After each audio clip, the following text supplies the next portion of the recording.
Oh, hello there. How are you doing? Just having a little go on the old harmonica. Been a while since I played it, as you may have just discovered.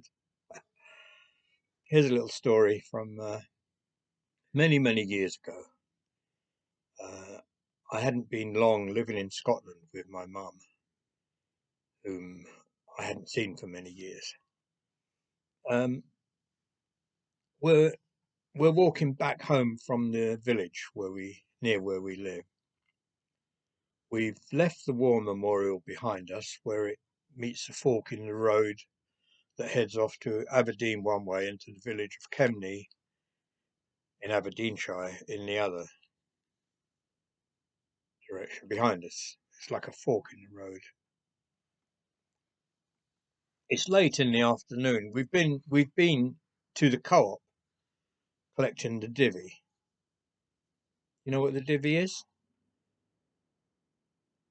I'll tell you. It's the amount of money that Mum saved over the course of a year by shopping in the cooperative shop. Um, Yeah, that's basically it. You shop in the co-op, and they put a little bit of aside for you, or it's for a loyalty reward, really, just like the modern loyalty cards, except in those days you got money. Nothing new in the world, really.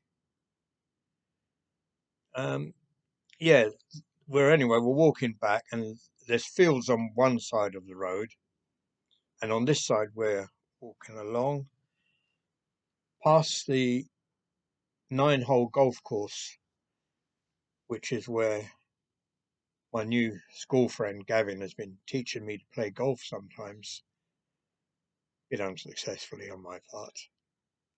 Uh, there's all lovely heather, it's sort of a slope, small slope. It's got heather and gorse, and a bit further along there's a few trees, silver birch, hawthorn, oh, and several tall old Scots pines. I love Scots pine. That's sort of every time I see one, it gives me a feeling of nostalgia. You don't see many of them down in this part of the world in England. Although occasionally you will, people do plant them, the occasional one as a specimen tree. And it always lifts my heart to see one of those. And we're walking along, and suddenly Mum puts a hand on my arm, stopping me in my tracks. Listen, she says, and she tilts her head to one side. She's smiling. Can you hear it?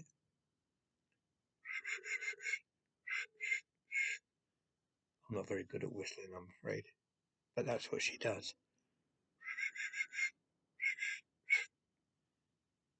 Hear what? I say, straining my ears to listen. Very quiet except for some bird song. She whistled it again, pursing her lips.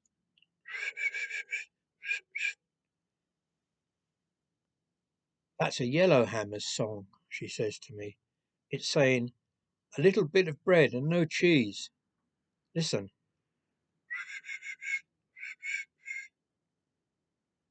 We stand and listen. Now I can hear it too. Yes, that's what it's saying.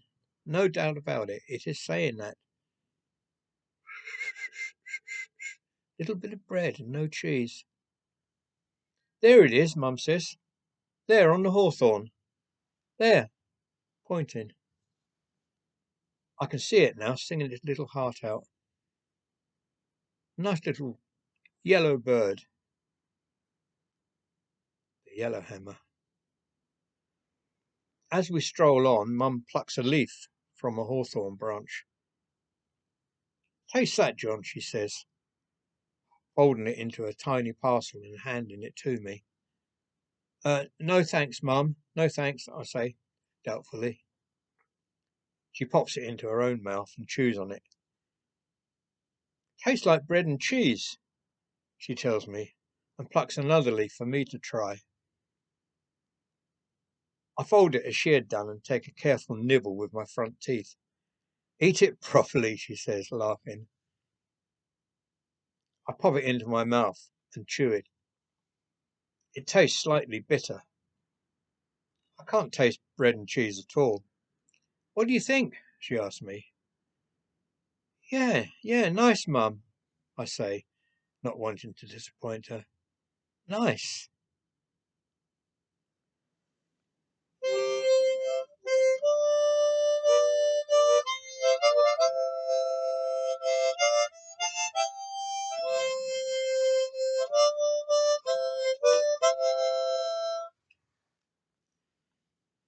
Oh, thanks for looking in. I've got to practice a bit more, I think. I'll see you again soon, I hope. Bye. Bye.